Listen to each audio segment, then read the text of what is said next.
নমস্কার, আমি শ্যামল কুমার দে skill Bengal channel থেকে বলছি। আমি এসসি রেপিয়েশনের বিভিন্ন বিষয় নিয়ে আমি পড়াচ্ছি, অনেকগুলো এপিসোড হয়ে গেছে। আজকে আমি করাবো রেফ্রিজারেন্ট।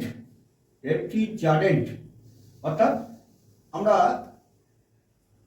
যে কোনো মানে এসি বা ফ্রিজ বা ডিপ ফ্রিজ সবেতেই আমাদের একটা গ্যাস দিতে হয়। সেই গ্যাসটাকে আমরা কমার্শিয়াল নেম রেফ্রিজারেন্ট, আমরা গ্যাস বলি না, আমরা রেফ্রিজারেন্ট। সব গ্যাস তো আমাদের এখানে লাগবে না, বাট কিছু কিছু গ্যাস আমাদের যেগুলো এখানে পক্ষে উপযুক্ত সেই গ্যাসগুলোকে আমরা ব্যবহার করি, তাই জন্য সেগুলোকে আমরা বলি রেফ্রিজারেন্ট। এটা এবার রেফ্রিজারেন্টটা কি না, refrigerant one kind of fluid. Refrigerant one kind of fluid, it absorbs the heat from the system and the gas convert to vapor to liquid and liquid to vapor. এটি হচ্ছে রেফ্রিজারেশনের কাজ। অর্থাৎ কম্প্রেসার কুলিং কয়েল থেকে যে গ্যাসটা শোষণ করবে, absorb করবে, সেটা লো প্রেসার লো টেম্পারেচার ভেপার গ্যাস অ্যাবজর্ব করবে, আর সেটা কম্প্রেস করে কন্ডেন্সার কয়েলে পাঠাবে। সেই গ্যাসটা তখন high pressure high temperature vapour গ্যাসে পরিণত হবে। আবার সেটা কন্ডেন্সার কয়েল দিয়ে যাবে, কন্ডেন্সার কয়েলের মধ্যে যখন গ্যাসটা যাবে তখন গ্যাসটাকে আমরা এয়ার অথবা ওয়াটার দিয়ে ওটাকে ঠান্ডা করব, করার ফলে গ্যাসটা আবার লিকুইড গ্যাসে পরিণত হবে, মানে কনভার্ট হবে। কিন্তু প্রেসারটা হাই থাকবে, টেম্পারেচারটা হাই থাকবে, কিন্তু গ্যাসটা হয়ে যাবে লিকুইড গ্যাস। এই লিকুইড গ্যাসটা আবার কি হবে, এরপরে যাবে এক্সপানশন ভালভ। এক্সপানশন ভালভে যাবে যখন গ্যাসটা লিকুইড যাবে, কিন্তু high pressure high temperature gas expansion ডিভাইসে বা ভালভে ঢুকবে। এক্সপানশন ডিভাইসের মধ্যে দিয়ে যাওয়ার সময় গ্যাসটা প্রেসারটা লো হয়ে যাবে, আর প্রেসার লো হলে সঙ্গে সঙ্গে টেম্পারেচারটা লো হয়ে যাবে। অর্থাৎ লো প্রেসার লো temperature liquid gas expansion valve থেকে বেরিয়ে সেটা কুলিং কয়েলে গিয়ে ঢুকবে। কুলিং কয়েলটা থাকবে ক্যাবিনেটের মধ্যে অথবা রুমের মধ্যে, এসি বেলা হলে রুম আর ফ্রিজে হলে ক্যাবিনেট। সেই রুম থেকে হিটটা অ্যাবজর্ব করে গ্যাসটা তখন আবার কি হয়ে যাবে, ভেপার গ্যাসে পরিণত হয়ে যাবে, কিন্তু সেটা লো প্রেসার লো টেম্পারেচারই থাকবে। লো প্রেসার লো টেম্পারেচার ভেপার গ্যাস তখন আবার কম্প্রেসারে ফিরে আসবে। তাহলে আমাদের এখানে যে হোয়াট ইজ রেফ্রিজারেন্ট বললে কি হবে না, refrigerant is one kind of fluid to absorb the heat from the system and discharge the heat to the atmosphere. That is the function of refrigerant. এবার আমরা রেফ্রিজারেন্টটা হচ্ছে তাহলে it absorb heat from the system and discharge heat to the atmosphere.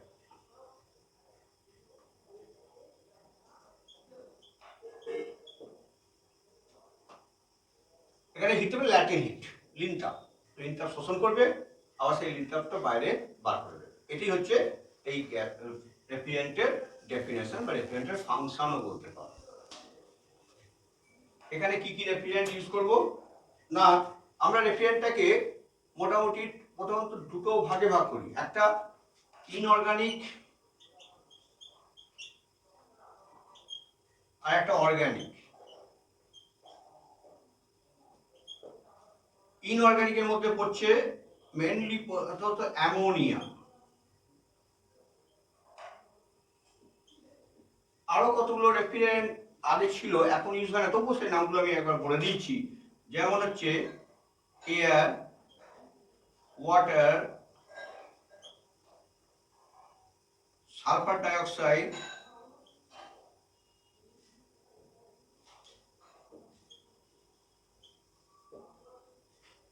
এই গ্যাসগুলো আগেও ব্যবহার হতো, এখন mainly ব্যবহার করা হয় অ্যামোনিয়া। তবে এয়ারও ব্যবহার করা হয়, এয়ার রেফ্রিজারেশন সিস্টেমে এয়ার ইউজ করা হয়। এবং এইগুলোর একটা নাম্বারও থাকে, প্রত্যেকটা গ্যাসেই একটা নাম্বার আছে। আর অর্গানিক যে সেগুলো মেইনলি এগুলো হচ্ছে মিথেন গ্যাস থেকে তৈরি করা হয়, মিথেন, ইথেন।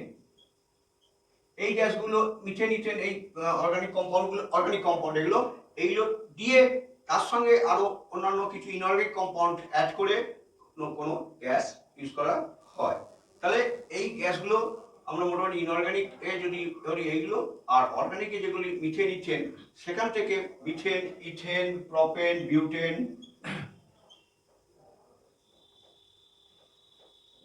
এইগুলোর সঙ্গে কিছু ইনঅর্গানিক কম্পাউন্ড মিক্সড করে আমরা কতগুলো গ্যাস ব্যবহার করে থাকি।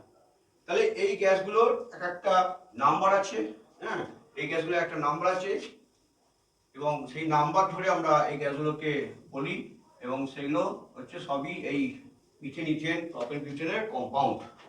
যেমন আগে এই গ্যাসটা ব্যবহার হতো, এখন হয় না, সিএফসি অর্থাৎ ক্লোরোফ্লোরোকার্বন, ক্লোরোফ্লোরোকার্বন।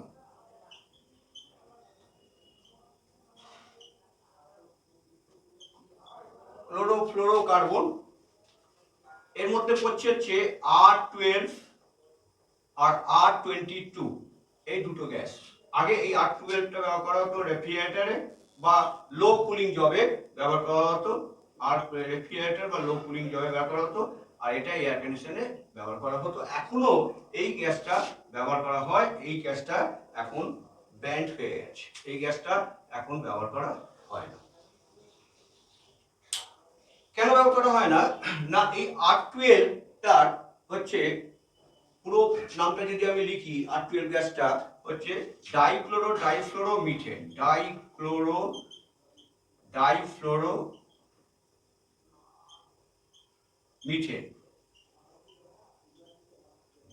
এই যে ক্লোরো মানে ক্লোরিন আর ফ্লোরিন, ক্লোরিন আর ফ্লোরিন, এই যে দুটো গ্যাস মিক্স করা আছে, এগুলো খুব আমাদের কি হচ্ছে না, এনভায়রনমেন্টটাকে পলিউশন করে দিচ্ছে। পলিউশনটা কি, আমরা যখন কোনো ফ্রিজ বা এসি গ্যাসটাকে ফেলে দিই, কোনো কারণে ফেলতে হয়, কম্প্রেসার খারাপ হলে বা লিক হলেও বেরিয়ে যায়, হ্যাঁ, তাহলে সারা পৃথিবীতে প্রচুর পরিমাণে গ্যাস উপরে উঠে যাচ্ছে। এই ক্লোরিন গ্যাসটা কি করছে না, উপরের যে লেয়ারগুলো আছে, তোমরা জানো যেরকম অ্যাটমসফিয়ারের উপরে কতগুলো লেয়ার আছে, যে ওজোন স্ফিয়ার, স্ট্র্যাটোস্ফিয়ার, অ্যানোস্ফিয়ার, হ্যাঁ, এই যে স্ফিয়ারগুলো, এর মধ্যে ওজোন স্ফিয়ার কি করে না, সান থেকে, সূর্য থেকে আল্ট্রাভায়োলেট রে গুলোকে আমাদের পৃথিবীতে ঢুকতে দেয় না। কিন্তু এই ক্লোরিন গ্যাস কি করছে, ওই ওজোন স্ফিয়ারটাকে হোল করে দিচ্ছে। তার ফলে ওজোন স্ফিয়ার হোল করার পরে আল্ট্রাভায়োলেট রে মানে অতি বেগুনি রশ্মি আমাদের পৃথিবীতে নেমে আসছে। তাতে কি হচ্ছে, আমাদের স্কিন ডিজিজ হচ্ছে, এমনকি ক্যান্সার হচ্ছে। তাই জন্য এই ক্লোরিন গ্যাস আমরা এখন ব্যান করে দিয়েছি, যাতে ইউজ করা যাবে না। তারপরে আছে ফ্লোরিন গ্যাস। এই ফ্লোরিন গ্যাসটা কি করছে না, পৃথিবীটাকে মধ্যে ওই নর্থ মেরু, নর্থ পোল আর সাউথ পোল, উত্তর মেরু, দক্ষিণ মেরু, এখানে যে বরফের চাই আছে, সেই বরফের চাইগুলোকে গলিয়ে দিচ্ছে। তার ফলে সেই বরফ গলতে গলতে এক সময় দেখা যাবে যে পৃথিবীটা পুরো জলমগ্ন হয়ে গেছে। তাই জন্য এই মানে তাপমাত্রা বাড়িয়ে দিচ্ছে, ফ্লোরিন গ্যাস পৃথিবীর তাপমাত্রাটাকে বাড়িয়ে দিচ্ছে। তাই জন্য ক্লোরিন আর ফ্লোরিন গ্যাসটাকে ব্যান করে দেওয়ার জন্য এই R12 গ্যাসটা এখন সারা পৃথিবী থেকে ব্যান হয়ে গেছে, ওটা কেউ ব্যবহার করতে পারবে না। এই R12 এর পরিবর্তে আমরা এখন আরো 2-3টে গ্যাস আছে, সেই নামগুলো পরে বলছি, এগুলো ব্যবহার করা হয়। R22টা মোট নাম হচ্ছে, পুরো নাম যদি, এটা হচ্ছে R12 গ্যাস, আর R22 এটা হচ্ছে মনোক্লোরো ডাইফ্লোরো মিথেন। এই মনোক্লোরো ডাইফ্লোরো মিথেন, মনো মানে এক ভাগ, ডাই মানে দু ভাগ, অর্থাৎ এক ভাগ ক্লোরিন থাকার ফলে এটাও আমাদের পুরো ওয়ার্ল্ড থেকে ব্যান্ড হয়ে গেছে। কিন্তু এখনো আমাদের ইন্ডিয়া বলো, পাকিস্তান বা ইত্যাদি যেগুলো এশিয়ান কান্ট্রি বা এই কান্ট্রি, সেগুলোতে এখনো চলছে। তবে এগুলো ফিউচারে চলবে না, এই গ্যাসটাও ফিউচারে চলবে না, কারণ একই প্রবলেম, এই ক্লোরিন আর ফ্লোরিন গ্যাস এর মধ্যে থাকার ফলে এইগুলো, এই দুটো গ্যাসই ব্যান্ড হয়ে যাবে। অলরেডি R12 গ্যাস ব্যান্ড হয়ে গেছে, R22 অল ওভার ওয়ার্ল্ড থেকে হয়ে গেছে, আমাদের কয়েকটা কান্ট্রিতে এখন এগুলো চলছে, ইন ফিউচারে সেগুলো চলবে না। তাহলে এখন আমরা কোন গ্যাস ব্যবহার করবো, এই গ্যাসগুলোর পরিবর্তে? না, এই গ্যাসগুলোর পরিবর্তে আমরা এখন অনেক নতুন গ্যাস এসে গেছে, যেমন R12 এর জায়গায় এসে গেছে 1R134A। এই গ্যাসটা এসে গেছে রেফ্রিজারেটরের জন্য। রেফ্রিজারেটর এখন ইউজ করা হচ্ছে, এই গ্যাসটা এখন রেফ্রিজারেটর ইউজ করা হচ্ছে বা ডিপ ফ্রিজ ইউজ করা হচ্ছে। এমনকি কার এসিতেও এই গ্যাসটা ইউজ করা হচ্ছে। কার এসিতেও 134A গ্যাসটা ইউজ করা হচ্ছে। এর হচ্ছে বৈজ্ঞানিক নাম হচ্ছে টেট্রাফ্লোরেন। বৈজ্ঞানিক নাম হচ্ছে টেট্রাফ্লোরেন। টেট্রাফ্লোরেন এটা হচ্ছে ফর্মুলা হচ্ছে F2,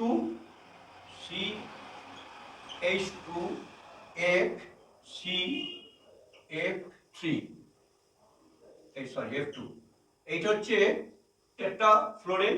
এই গ্যাসটা এখন এইগুলোতে ব্যবহার করা হচ্ছে R12 এর জায়গায়। R12 এর জায়গায় এখন রেফ্রিজারেন্ট 134A এই গ্যাসটা ব্যবহার করা হচ্ছে। আর R22 এর জায়গায় এসে গেছে R32। আচ্ছা, আরেকটা বলি, রেফ্রিজারেটরে আরেকটা গ্যাস এসে গেছে R600A। এই গ্যাসটাও এখন হচ্ছে রেফ্রিজারেটরে ব্যবহার করা হচ্ছে R600A। এটা পুরোপুরি অর্গানিক হাইড্রোকার্বন। হ্যাঁ, এটার মধ্যে কোনো ক্লোরিন নেই বলা যেতে পারে। এই R600 এটা এখন এটাও হচ্ছে আমরা রেফ্রিজারেটরে ইউজ করতে করছি এখন।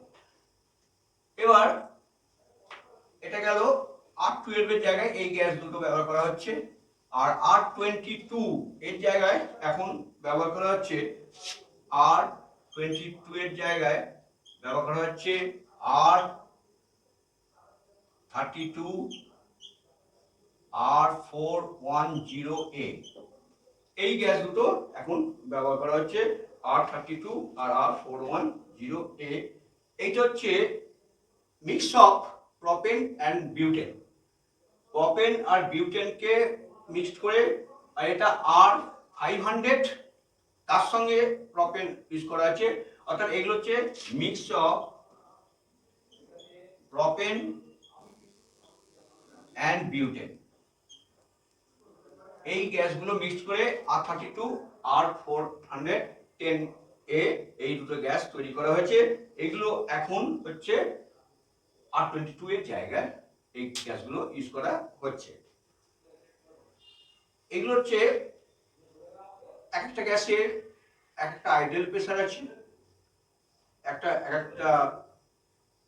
ডিসচার্জ প্রেসার আছে, আর একটা হচ্ছে ব্যাক প্রেসার আছে। এই প্রেসারগুলো আমাদের জানতে হবে যে কোন গ্যাসে কত প্রেসার। যেমন আমি একটা টেবিল করে এটা দেখাচ্ছি যে এই গ্যাসগুলোর আর কত প্রেসার, সেগুলো আমি একটা মোটামুটি এই যে কটা গ্যাসের নাম বললাম সেই কটা গ্যাসেরই আমি একটা টেবিল করে দেখাচ্ছি। যে কটা গ্যাস আছে, এটা হলো নেম অফ দ্য রেফ্রিজারেন্ট, এটা নেম অফ দ্য রেফ্রিজারেন্ট। আর এটা হচ্ছে ডিসচার্জ প্রেসার,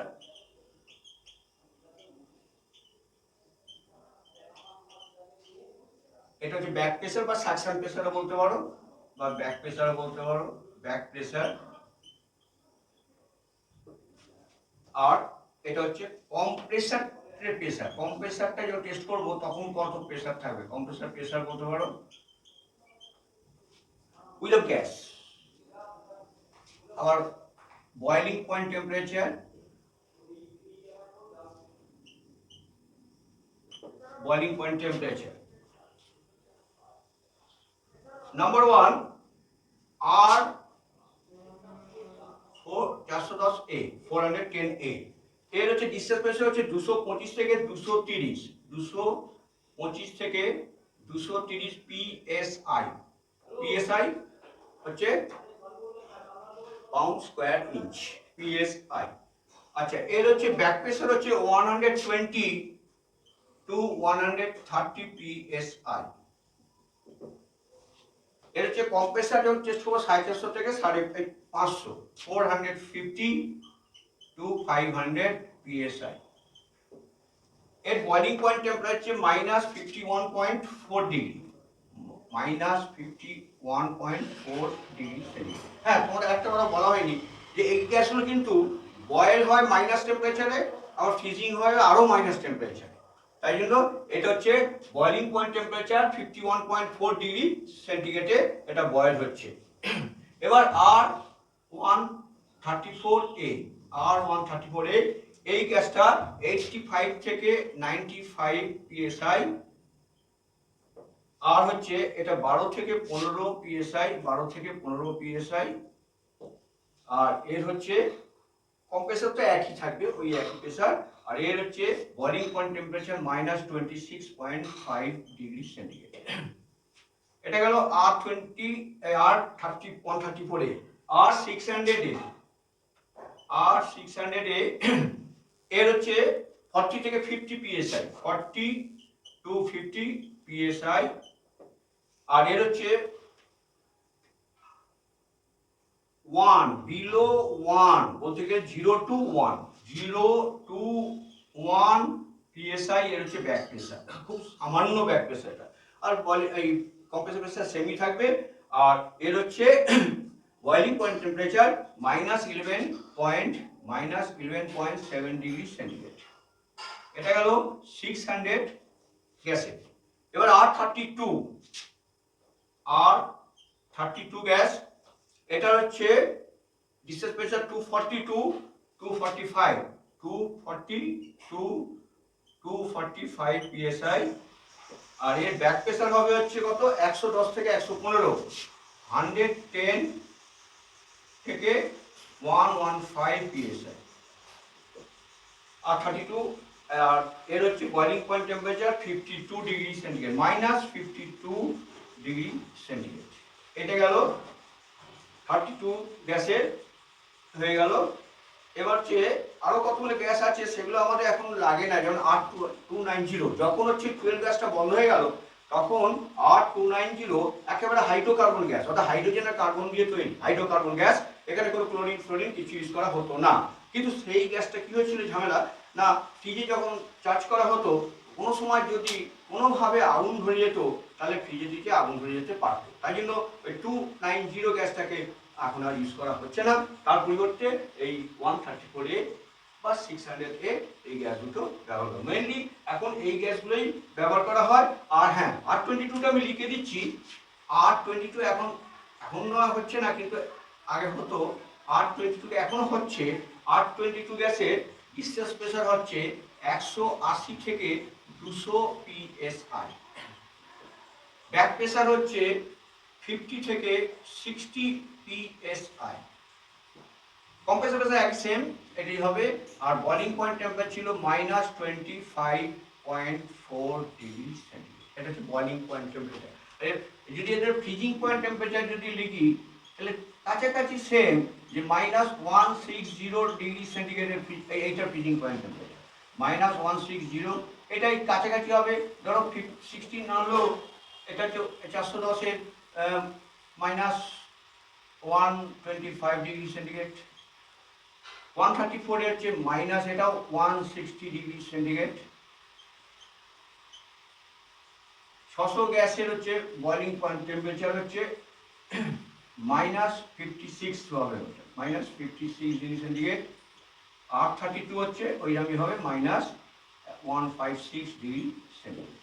এইগুলো হচ্ছে freezing point temperature. Freezing point temperature, এটা বয়লিং পয়েন্ট টেম্পারেচার, এগুলো ফ্রিজিং পয়েন্ট টেম্পারেচার। এইগুলো হচ্ছে মোটামুটি গ্যাসগুলো সম্পর্কে বললাম। হ্যাঁ, অ্যামোনিয়া গ্যাস, এটা আমরা এই গ্যাসগুলো আমরা ডোমেস্টিক পারপাসে ইউজ করি, অর্থাৎ বাড়িতে এসি বা ফ্রিজ বা ডিপ ফ্রিজ বা ওয়াটার কুলারে ব্যবহার করা হয়। কিন্তু প্ল্যান্টে এই R22 বা এগুলো R32 ইউজ করা হয়ে থাকে, তবে মেনলি প্ল্যান্টে বা আইস প্ল্যান্টে ব্যবহার করা হয় অ্যামোনিয়া গ্যাস। অ্যামোনিয়া গ্যাসের ফর্মুলাটা যেন NH3, অ্যামোনিয়া গ্যাসের ফর্মুলা। হ্যাঁ, এটা হচ্ছে অ্যামোনিয়া গ্যাস R717 নাম্বার। গ্যাসটার নাম হচ্ছে কি অ্যামোনিয়া, গ্যাসটার নাম হচ্ছে অ্যামোনিয়া R717। এটা হচ্ছে এর বয়লিং ডিসচার্জ প্রেসার ওই কাছাকাছি এরকম থাকবে, ওই 180 থেকে 200 psi, ব্যাক প্রেসার ওই 50 থেকে 60 থাকবে psi,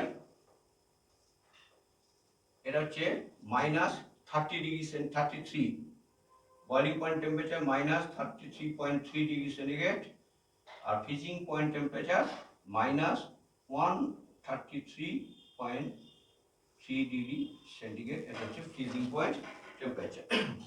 এইটা হচ্ছে অ্যামোনিয়া গ্যাস। এগুলো প্ল্যান্ট ইউজ করা হয়, ডোমেস্টিক পারপাসে ব্যবহার করা হয় না। কেন? অ্যামোনিয়া একটা তীব্র ঝাঁঝালো যুক্ত গ্যাস, এটা বাড়িতে আগেকার যে পিরিয়ডটা ছিল সেখানে ব্যবহার করা হতো, তো যখন এই গ্যাসগুলো এসে গেল তখন অ্যামোনিয়া গ্যাস ডোমেস্টিক পারপাসে ব্যবহার করা হয় না। তার কারণ এগুলো তীব্র ঝাঁঝালো গ্যাস, এগুলো লিক হলে বাড়িতে অসুস্থ হয়ে যাবে বাচ্চারা এবং বড়রাও হয়ে যাবে। তাই জন্য অ্যামোনিয়া গ্যাস এখন আর ডোমেস্টিক পারপাসে ব্যবহার করা হয় না, শুধু প্ল্যান্টেই অ্যামোনিয়া গ্যাস ব্যবহার করা হয়ে থাকে। তাহলে আমি এই গ্যাস একটা বললাম সম্পর্কে একটা বললাম, তবে এই গ্যাসগুলোর না কিছু প্রপার্টি আছে। অর্থাৎ সব গ্যাস একটু আগে বলেছিলাম যে সব গ্যাস আমরা ব্যবহার করতে পারবো না, সেই গ্যাসগুলো ব্যবহার করি যেগুলো আমাদের রেপিয়েশন পারপাসে কাজে লাগে। যেমন আমরা কোনো পয়জনাস গ্যাস ইউজ করতে পারবো না, অর্থাৎ যে গ্যাসগুলো আমাদের শরীরের পক্ষে খারাপ হবে সেই পয়জনাস যুক্ত গ্যাস হলে আমরা ব্যবহার করতে পারবো পয়জনাস গ্যাস। আমরা তারপর ইনফ্লুয়েশন, তারপর হচ্ছে ওই কোনো কিছু বিস্ফোরক হয়ে যাবে, সেই গ্যাসগুলো আমরা ব্যবহার করতে পারবো না। যেগুলো আগুন জ্বলবে না সেই গ্যাসগুলো আমরা ব্যবহার করব, বিস্ফোরক হবে না সেরকম গ্যাস আমরা ব্যবহার করব। তারপর যা হচ্ছে লো বয়লিং পয়েন্ট টেম্পারেচার, সব লো বয়লিং পয়েন্ট টেম্পারেচার, সব মাইনাস, হ্যাঁ, সেই গ্যাসগুলো আমরা ব্যবহার করছি এখানে। হ্যাঁ, তারপরে যে মেটালটা থাকবে আমাদের কপার বা আয়রন পাইপ থাকবে, তার সঙ্গে যেন গ্যাসগুলো কোনো রিয়াকশন না করে, বিক্রিয়া না করে, তাই জন্য সেই গ্যাসগুলোই আমরা ব্যবহার করতে পারবো যেগুলো বিক্রিয়া করবে না, কোনো রিয়াকশন নেই। তারপরে হচ্ছে এই কম্প্রেসারের মধ্যে যে তেল আছে, এই তেলের সঙ্গে ভালো করে মিশে যাবে আবার বেরিয়ে যাবে, এই রকম গ্যাসই আমরা ব্যবহার করে থাকবো। তাই জন্য আমরা সেই রকম গ্যাস দেখেই আমরা ব্যবহার করতে হবে। অ্যাসিডিক হবে না, অ্যাসিডিক হলে কি হয়, এই কপার টিউব বা এর সঙ্গে রিয়াকশন করে এগুলো ফুটো করে দিতে পারে, তাহলে গ্যাস লিক হয়ে যাবে। তাই জন্য যাতে অ্যাসিডিক মানে অম্লাক্ত না হয় সেই রকম গ্যাস আমরা ব্যবহার করব। আর হাই ল্যাটেন্ট হিট, অর্থাৎ ভালো হিট অ্যাবজর্ব করতে পারবে সেই রকম গ্যাসই আমরা ব্যবহার করে থাকবো, তাছাড়া আমরা অন্য গ্যাস ব্যবহার করতে পারবো না। তাহলে আমি মোটামুটি একটা আজকে এই গ্যাস সম্পর্কে একটা রেফ্রিজারেন্ট সম্পর্কে একটা আইডিয়া দিলাম, কি কি গ্যাস আমরা ব্যবহার করব, তার ব্যাক প্রেসার কত, ডিসচার্জ প্রেসার কত, সেগুলো তোমাদের কাছে বলে দিলাম। গ্যাসগুলো মোটামুটি নামগুলো বলে দিয়েছি, নাম্বার কত বলে দিয়েছি, ফর্মুলা দু একটা বলে দিয়েছি, ফর্মুলাগুলো তোমাদের কাজে লাগবে না, সব কিছু সবগুলো আমি দিচ্ছি না। তাহলে এইভাবে এগুলো করতে পারবে, তাহলে তোমরা এইভাবে এগুলো দিলে গ্যাসের সম্পর্কে তোমাদের একটা ভালো আইডিয়া হয়ে যাবে। তাহলে আজকে আমার এই গ্যাস সম্পর্কে বা রেফ্রিজারেন্ট সম্পর্কে তোমাদের একটা আইডিয়া দিয়ে দিলাম, এবং সেটা ভালো করে করবে। আমার এই ভিডিওটা যদি ভালো লেগে থাকে তাহলে তোমরা কমেন্ট করবে বা সাবস্ক্রাইব করবে, যাতে আমি পরবর্তী আরো ভিডিও এই সম্পর্কে আরো তোমাদের কাছে পৌঁছতে